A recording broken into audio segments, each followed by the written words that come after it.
You ever hear the story of the boy who cried wolf? It's a timeless classic.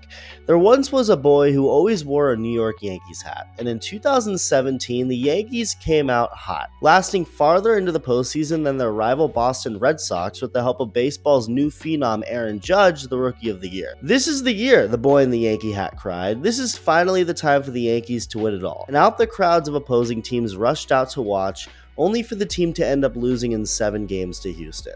The very next year, it happened again. With the addition of the 2017 MVP in their lineup alongside Aaron Judge, the Yankees went back to the postseason. "This is the year," he cried. "This is finally the time for the Yankees to win it all," as the crowds of opposing teams rushed out to watch the Yankees' rival Red Sox beat them in 4 games. 2019, even more wins for the Yankees, and yet again outran that boy. "This is the year. I'm serious this time. They're actually going all the way." And the fans of opposing teams just about having it with this boy and the false alarms figured the third time might be the charm, that maybe he'd be telling the truth this time. So on they all came out just to watch the Yankees lose to Houston again, with Aroldis Chapman smiling at everyone like it was all a big joke.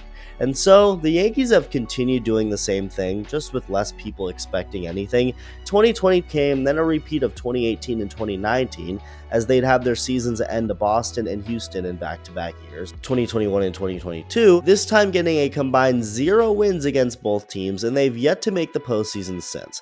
If you needed a fresher of the story of the boy who cried wolf, there you go. And believe it or not, after taking a year hiatus, that boy with the Yankee hat is back out, yelling louder than ever. Why? Well, welcome. And if you're not subscribed to this channel yet, don't worry about doing so. I'll earn your subscription by the end of this video. Just like the Yankees earned the respect that they had prior to 2004. Not that everyone liked them, most people hated them, but there was still respect and envy. The Yankees were basically, I'm trying to think of the best way to describe this, a fascist or communist leader that you don't necessarily like, but you had to respect out of fear that they'd kill you. That was the Yankees. They owned everyone, including their rival Red Sox, a team that had never beaten them in the postseason. They really were the golden standard of sports franchises. The Yankees represented the American way by being winners and accepting nothing less than being the best.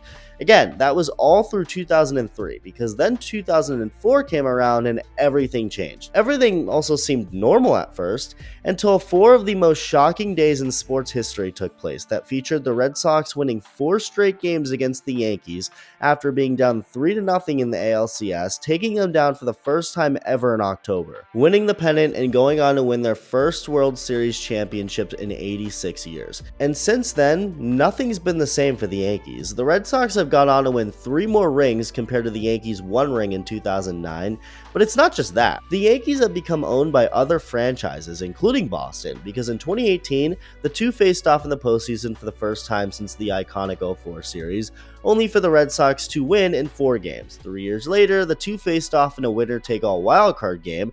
Garrett Cole and his $320 million ass took them out, and what happened? Sox win. But that's not the worst of it, because then you have the entire state of Texas that owns the Yankees, more so in particular Houston, of course. I mean, the Yankees used to be the bullies of baseball, the team that was going to usually have the upper hand. But things got to a point where Astros fans wanted New York more than ever. They love playing the Yankees, being 4-0 against them in postseason series, with 3 of those being ALCS matchups. And if you want to take 2017 out of the equation because of the cheating stuff, okay, do that.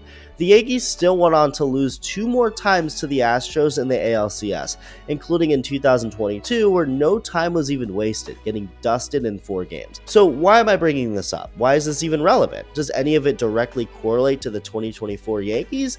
Not exactly, but here's why all of this still is relevant, at least to an extent. The Yankees just recently lost a couple of series, losing 2 out of 3 to the Dodgers at home, and then a week later losing 2 out of 3 to the Red Sox at Fenway. As bad as stuff like that looks, especially the latter, considering how mid the Red Sox have been this year and really over the last 3 years, it's nothing to panic about, and that's pretty obvious. Aaron Judge is on pace to hit 87 home runs. Juan Soto couldn't be any better right now. The pitching has been awesome for the vast majority, and Garrett Cole is about to return. This team is great. That's not what this is about. These recent series, I think, are a good reminder that Yankees fans haven't won a single thing yet. No matter how great their team is right now, this franchise hasn't won a single thing in almost 15 years. The Yankees as a franchise and their fans pride themselves as all or nothing, like Derek Jeter would put it. You either win the championship or you're as good as last place. It's black and white for me. I don't think you're happy finishing second or happy getting to a World Series. So what's worse, you get to the World Series, but you lose, or not even making it to the World Series? I mean, how do you rate losing? It's all misery to you. Yeah, I've never understood it. It feels better because we made it to the World Series and lost. Why does it feel better? I've never understood that. I really don't get that one. You've accomplished something by at least getting to the World Series. What did you accomplish? You lost. There's no, oh, well, at least we made it bullshit. Not with the Yankees. Well, the Yankees haven't even been able to say that since 2009. This team hasn't even made it to the World Series since that year, let alone won a ring. And with the way I just explained how things are in New York, the 4 division titles and 10 postseason appearances since 2009 mean nothing. I mean, think about it. The only thing the Yankees have gotten out of all those recent playoff appearances is giving other rival teams chances to kick their brains in, as they become known as a team that's owned by Houston.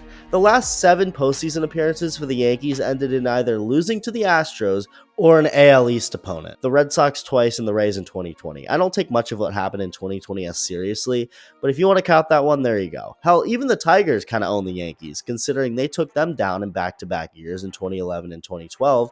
New York couldn't touch them. So it's basically for the worst that the Yankees made the postseason all these times since the last time they won it all. There's absolutely nothing good or positive that's come out of it for them. I've heard so many times over the years that the late George Steinbrenner would be rolling in his grave, and yeah, he'd be beyond embarrassed by the last 15 years with the Yankees. Now the current Yankees, the 2024 team. Am I hating on them? Not at all. Again, they've been incredible this year. A team I've even said might be the best Yankee team I've ever seen. It's only been 2 months, yes, but just like you, I don't have a crystal ball, so all I can see is what we've seen so far, which is that they've been amazing and could get even better. But the way I look at the Yankees right now is the same I and everyone is looking over at the Dodgers. The Dodgers are, of course, as good as it gets on paper. They've been really good as expected and unsurprisingly will probably win the division. But is anyone crowning them or patting them on the back for how good they've been and for how talented they are? Hell no, and it's pretty obvious as to why. The Dodgers, like the Yankees, have made the postseason tons of times over the last many years. The Dodgers have actually made it the last 11 straight, and it's going to inevitably become 12, with 10 of those last 11 featuring division-winning seasons. And the one year they didn't win the division, they still won 106 games and ended up beating the team that won the division instead of them in the postseason. So in the end, they basically won the division anyway. I mean, think about that. That's as dominant as it gets. Practically winning your division every year for more than a decade and only getting better, getting the most talented player ever in history, among other things. But fans understand, especially at this point, that after the countless postseason chokes and failures, there's nothing to celebrate here with the Dodgers. Not yet. The one championship they've won since 1988 was in 2020. A 60-game season where no crowds watched until the end, when 20% capacity was allowed in to see the Dodgers beat the Rays in Texas.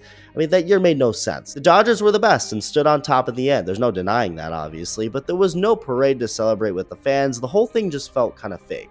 So to me, if I were a Dodger fan, I would be pissed that the only ring I've seen from this team in recent years was the fake 2020 season rather than 2017 or 2019 or 2022 when they won 111 games just to lose in 4 to the 89-win Padres, or when they won 100 more in 2023 just to get swept by the 84-win Diamondbacks.